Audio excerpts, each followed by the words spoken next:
In the name of Allah, the Beneficent, the Merciful. Welcome to the world of force. At first, I would like to say stay home, stay safe. Due to coronavirus, we have to continue our online class.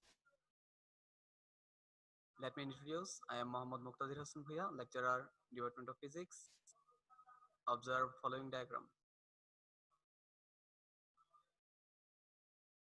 What you have observed. Okay.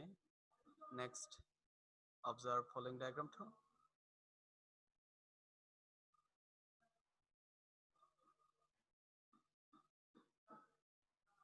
And what you have observed. Okay, let me start. Name of the chapter is force, and this is our second lecture. In previous lesson, we have learned about different types of force, Newton's law of gravitation, inertia, momentum, and frictional force. Today, we are going to learn about Newton's first law of motion, Newton's second law of motion, Newton's third law of motion, and conservation law of momentum. Key points of this lesson is Newton's first law of motion, Newton's second law of motion, Newton's third law of motion, and conservation law of momentum, and finally collision between two bodies. By the end of this lesson, students will be able to explain the inertia of an object and qualitative concept of force applying Newton's first law of motion, explain Newton's second law of motion, explain Newton's third law of motion, and explain conservation law of momentum.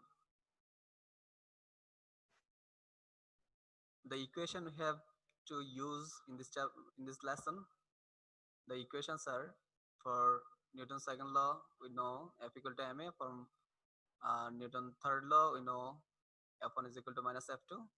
And for the conservation of momentum, we have this equation.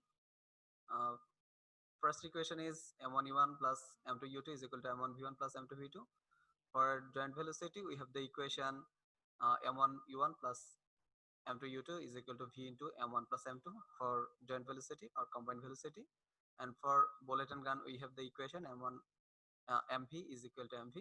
Here capital mv is for gun and small m and small b for the bullet.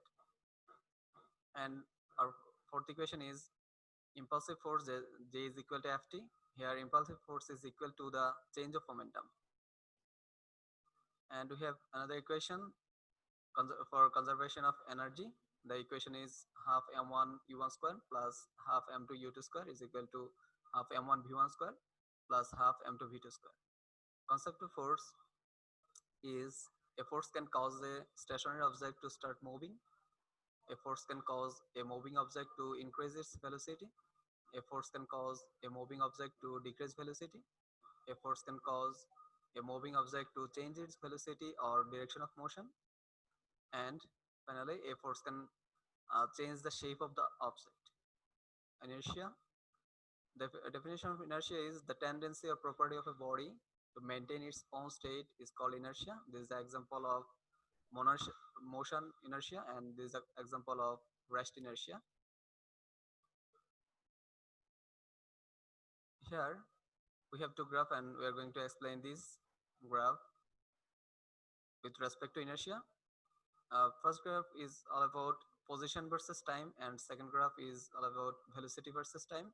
And from 0 to t1 time, the position didn't change, and after time t1 to time t2, the position have changed due to force, and from t2 to the rest, the position isn't changed. That's why the external force isn't applied. And in our second graph, this is the velocity versus time graph. At first, from time 0 to t1, the velocity of the object isn't changed because total net external force is 0. And from time t1 to time t2, the velocity have changed. Then we have acceleration because there is an unbalanced force working behind this from time t1 to time t2.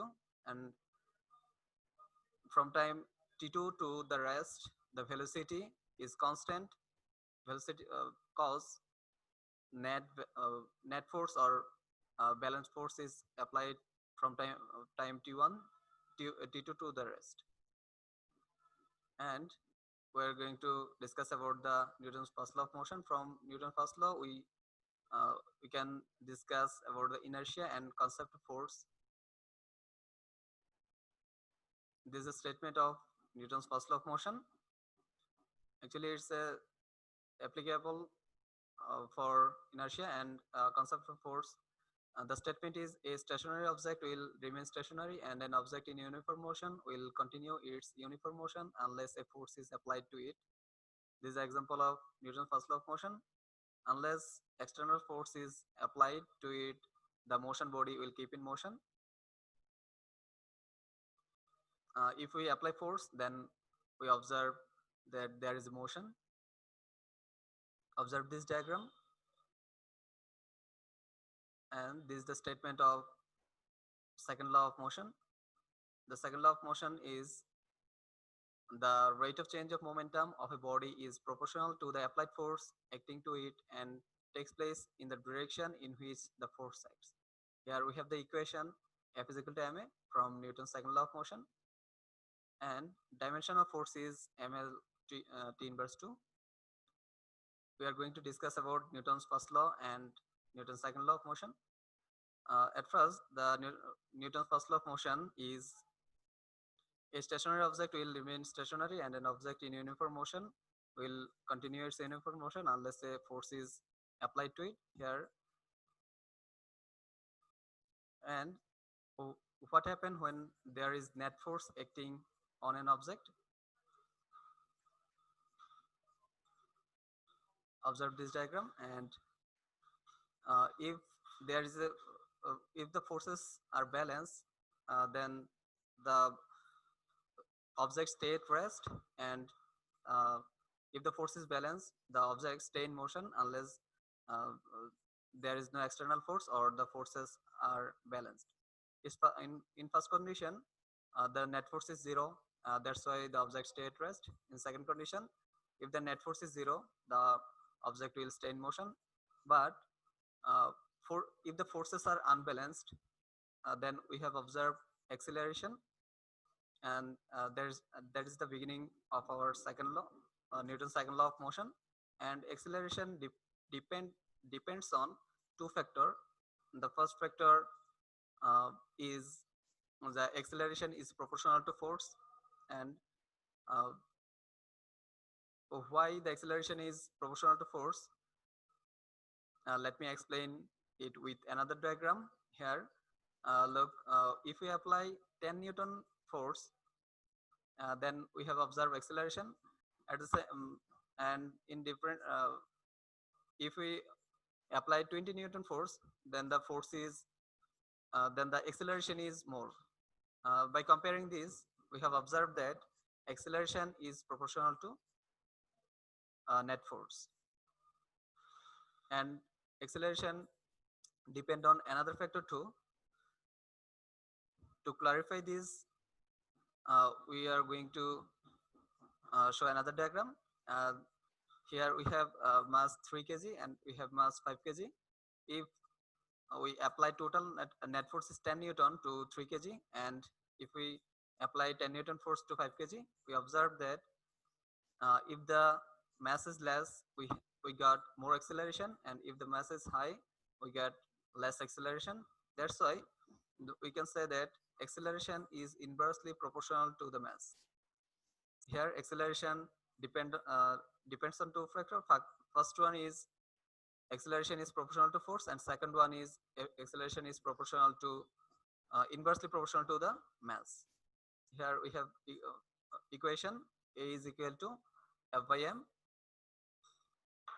and acceleration is directly proportional to force, and acceleration is inversely proportional to mass of the object. And finally we got the equation F is equal to ma. This is the second law of motion, Newton's second law of motion.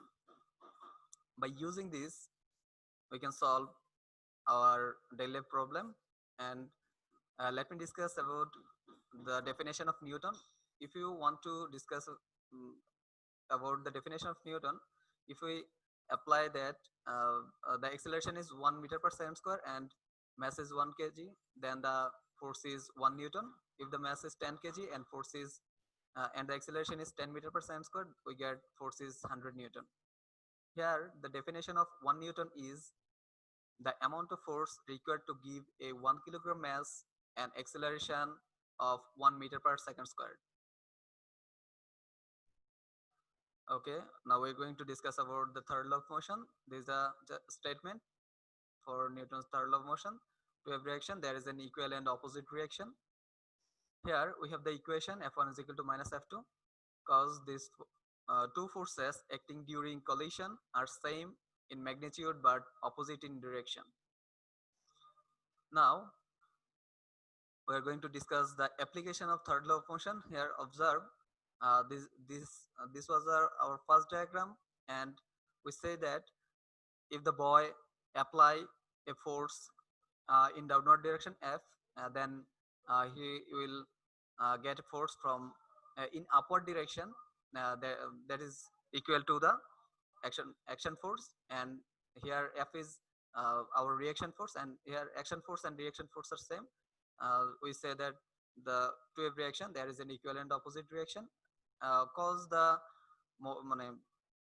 reaction is in opposite direction. That's why we put uh, a negative sign before reaction force F. Okay, now we are going to discuss Newton's third law of motion with a motion picture. From Newton's third law, we say that to every action there is an equal and opposite reaction. Now observe a ball in a table or in a surface. The ball apply a force on the table, and on the other hand force apply on the object from the surface.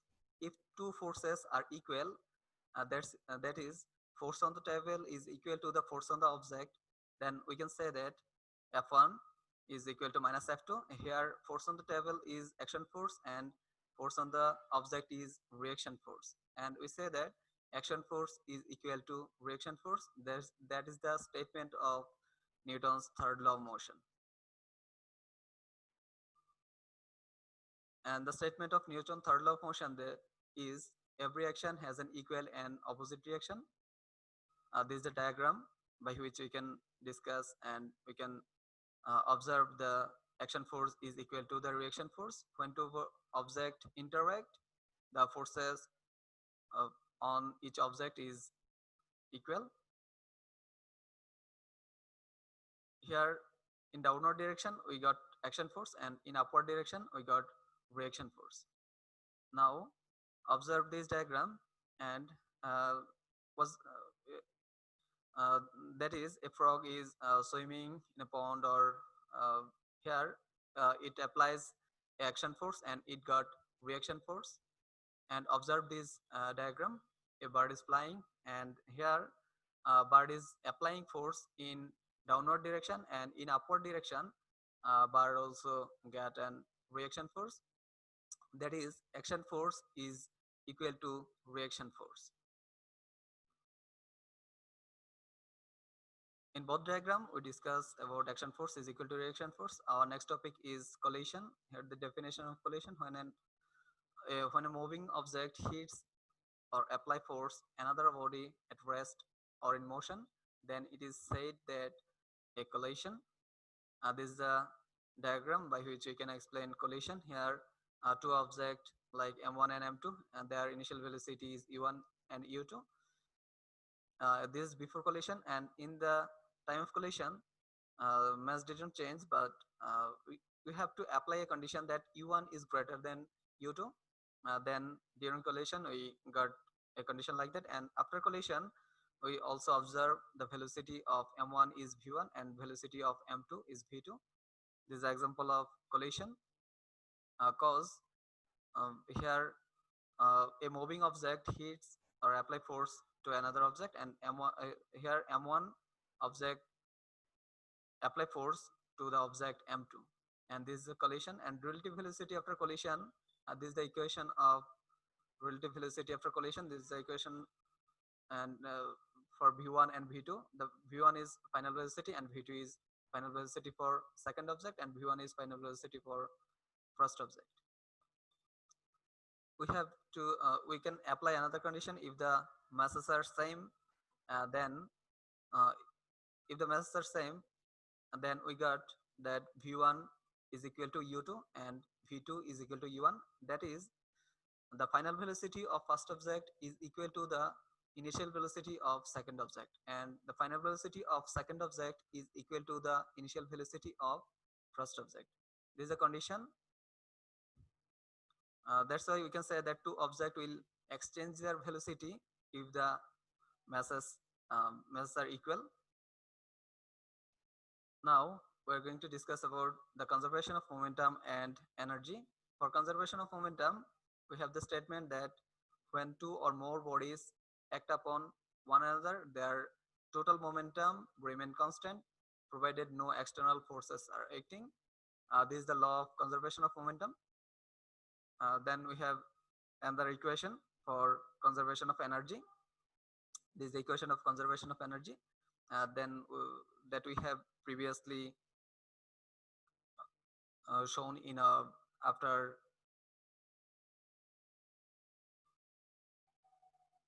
objective of our class. And now we are going to discuss about the mathematical problems depending of our today's lesson. Here, read the question. If you read the question, then you will get some information like two body of mass 40 kg and 60 kg.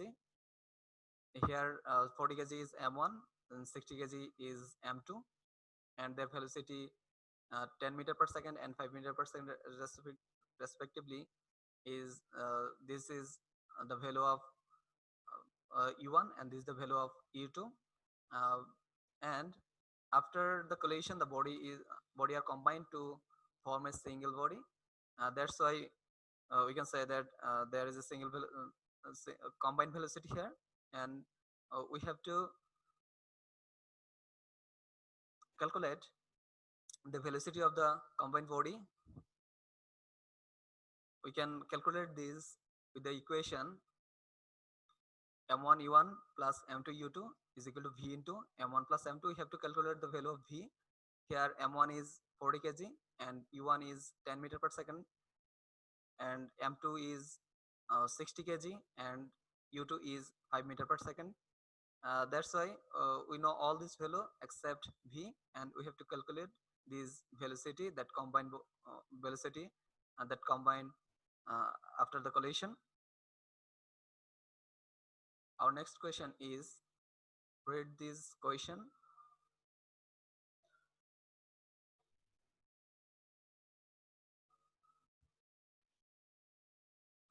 Okay, here we have some information like there is a mass 80 kg and 60 kg. This is the value of m1 and this is the value of m2.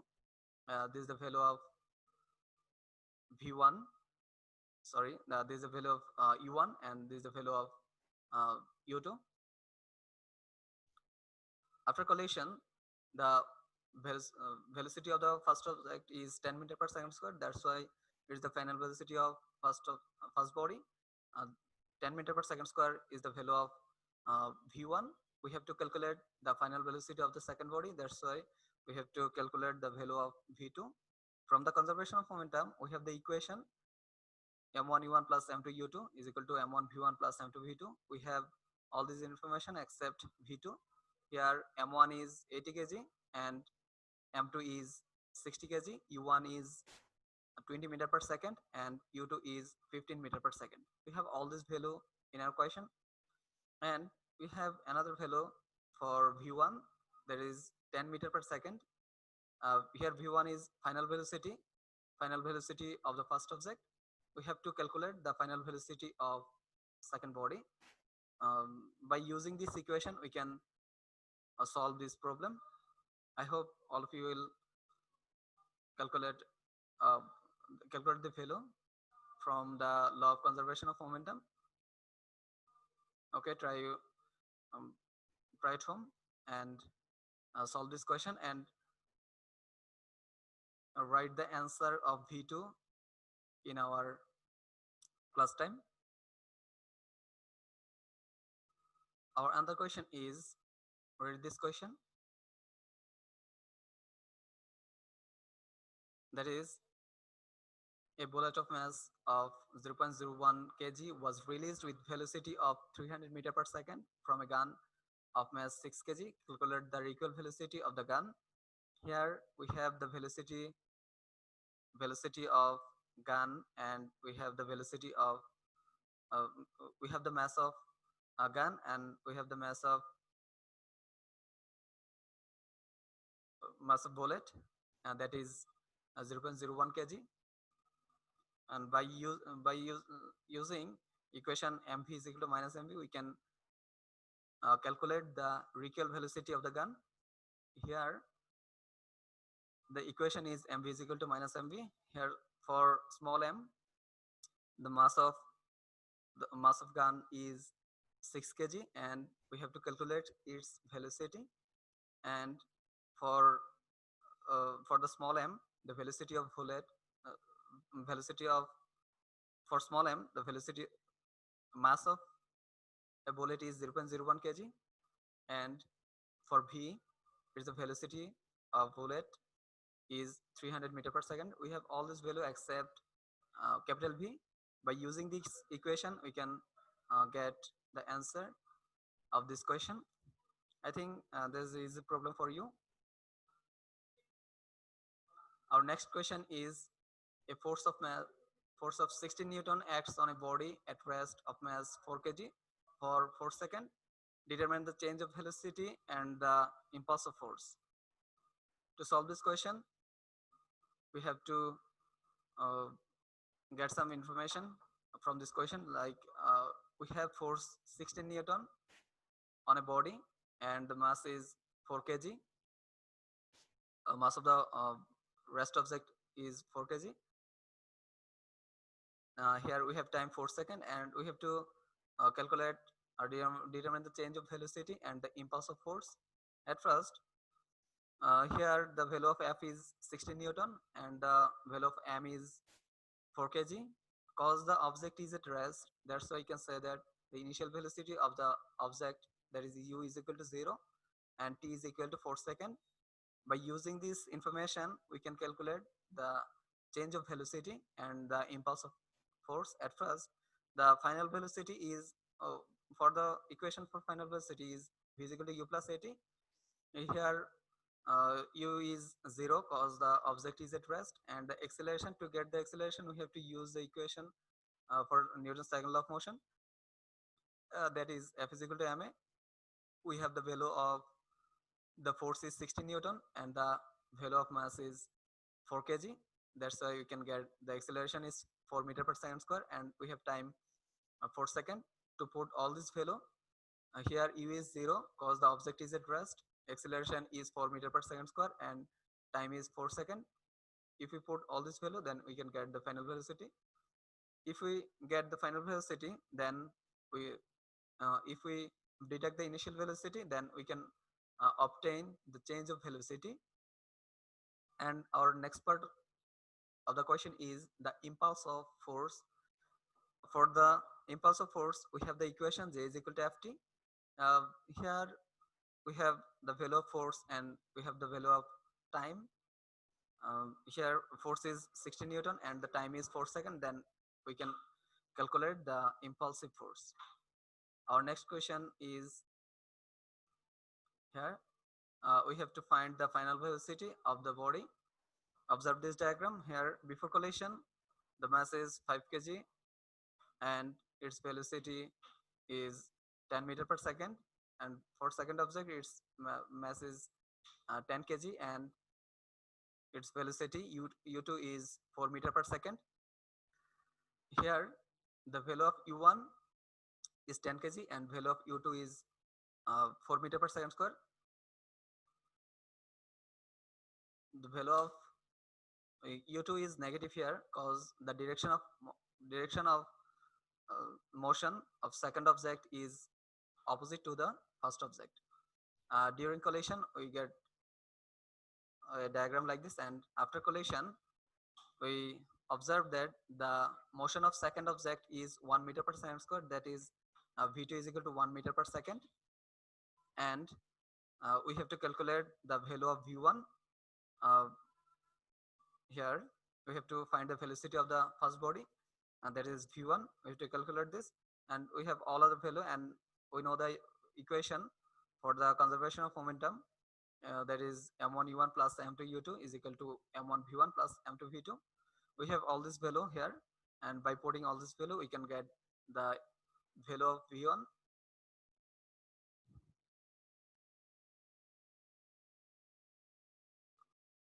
The answer is the smaller body will remain steady at the point of collision, because we have the value of v1 is equal to 0. Observe this diagram, and I hope that all of you can solve this problem. Okay, we're going to discuss our next slide. That is for all of you. We have some question. At first, we are going to discuss about knowledge-based question related to our topics, and we have many more questions. In our previous slide, we have discussed about our lesson. Now we are going to discuss about knowledge-based question for this lesson. At first, the question is, what is force? We know the force is the external reason by which we can change the state of an object from motion to rest or to rest to motion. And by force, we can also describe the intuitive concept of push or pull. Our next question is, what is the conservation of momentum? The conservation law stating that the total linear momentum of a closed system remains constant through time regardless of other possible changes within the system. That's why we can say that the total linear momentum is conserved according to the conservation of momentum. Now we are going to discuss about comprehension based question related to our topic. Our first question is, why do we conserve momentum? One of the most powerful laws in physics is the law of momentum conservation. For a collision occurring between object 1 and object 2 in an isolated system, the total momentum of the two objects before the collision is equal to the total momentum of the two objects after collision. The basic theme is the total momentum is conserved before collision, and the total momentum is conserved after collision. Our next question is, explain the concept of force on any object. A force can cause a stationary object to start moving. A force can cause a moving object to increase its velocity.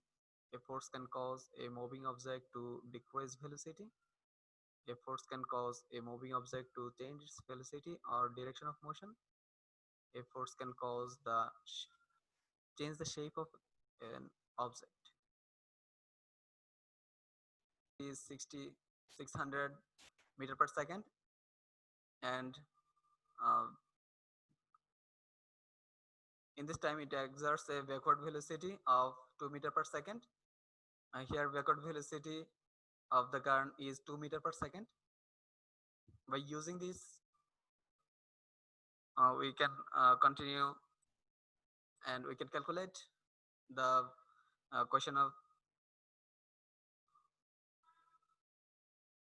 C and D. Here for question A, what is 1 Newton? I think all of you know the definition of 1 Newton, and what do you mean by the rest and motion inertia? I think all of you know that. And our next question is, determine the mass of a gun. Here we have equation mv is equal to mv. By using this equation, we can solve this problem. In STEM, we have the value of small m, small v, and capital V, and then we can calculate the value of capital M for gun. that is the mass of the gun. And our next question is, how can you decrease the value of backward velocity of the gun? Explain problem ways with mathematical logic. Here, to explain this, explain this problem, like we'd like to decrease the value of backward velocity of the gun. And to decrease the value of backward velocity of the gun, we can increase the mass of gun, because if the mass is higher, then the backward velocity will be less. By using at first, for you, find the value of uh, small capital M, that is the mass of gun from question C, and then if you apply that, mass is higher, then we can get that the backward velocity of the gun will be less. uh, for example, if you get the mass of the gun is 3 kg in first case, then for second case you apply the mass of the gun is 6 kg, then you will get the backward velocity of the gun is less than 2 meter per second. By this condition, we can say that the backward velocity of the gun is inversely proportional to mass. That's why the value of the backward velocity will decrease with the increase of mass. Homework for you. Look at the following figure and answer the following questions.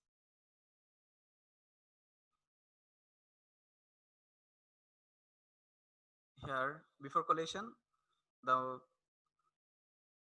mass of first object is m1, that is 10 kg, and mass of second object is 20 kg, and initial velocity of the first object is 15 meter per second, and initial velocity of the second object is 5 meter per second, that is u2.